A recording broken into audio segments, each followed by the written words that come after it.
I'm Donna Blanchard, and this is your ThinkTech news for Friday, September 11th, 2015. As we all have our heartfelt and in some cases devastating memories associated with September 11th, there's one memory most of us don't share and may have slipped your radar altogether. On September 10th, 2001, U.S. Secretary of Defense Donald Rumsfeld declared war, but not on terrorists. Al-Qaeda hadn't yet attacked us. Donald Rumsfeld admitted that $2.3 trillion were missing from the military spending budget. Our military couldn't account for the equivalent of $8,000 for every single man, woman, and child in the United States. Jim Minery, a former Marine with the Defense Finance and Accounting Service, tried to track $300 million of that money. That's 13% of the missing money. He traveled across the country searching for records of the $300 million and couldn't solve the puzzle of what happened to it. In fact, as he told CBS News, his director asked him why he cared about it. Retired Vice Admiral Jack Shanahan, who commanded the Navy's Second Fleet, said, "With good financial oversight, we could find $48 billion in loose change in that building without having to hit the taxpayers." On 9/11/2001, most U.S. citizens forgot the U.S. military auditors admitted they cannot account for 25% of what it spends. A large construction crane crashed into the Grand Mosque in Saudi Arabia's holy city of Mecca today. At the time that crane fell, the mosque was packed with worshipers during a heavy rainstorm. Mecca is currently preparing for the Hajj, the annual pilgrimage to Mecca, one of the holiest sites in Islam. At least 87 people were killed and 183 reported injured. It's believed that weather was the culprit.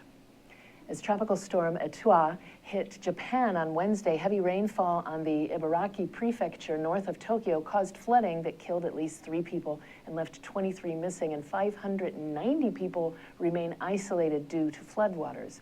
The Tokyo Electric Power Company said today that rainwater containing radioactive material from the disabled Fukushima Daiichi nuclear power plant flowed into the ocean. As Japan is heavily reliant on nuclear energy, some of their nuclear power plants were just recently brought back online after the 2011 earthquake and tsunami that originally caused a meltdown at that Fukushima plant. The extent of the radioactive material that escaped is not yet known.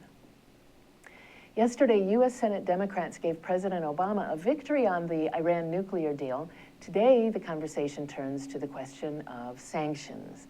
In exchange for Iran's imposed constraints on its nuclear program, the U.S. agreed to lift many sanctions that have kept Iran out of the world economy. But to receive the votes necessary to pass the nuclear deal, President Obama promised that he would maintain and perhaps even increase some sanctions to punish Iran for terrorism, human rights abuses, and other, quote, destabilizing activities in the region. Discussions include renewing current sanctions against foreign companies investing in Iran's energy industry and those that would discourage Western companies from doing business with any Iranian firm in which the Islamic Revolutionary Guard Corps has even a minority stake. The Obama administration has emphasized that there are provisions to snap back a range of American and international sanctions in the event of Iran cheating on its end of the bargain. Most trade with the U.S. states will still be blocked because of our long-standing trade embargo and sanctions.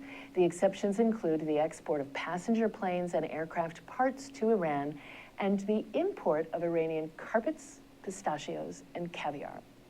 Carpets, pistachios, and caviar. Donna Blanchard, ThinkTech News. Thanks for the Rumsfeld idea, charisma.industries.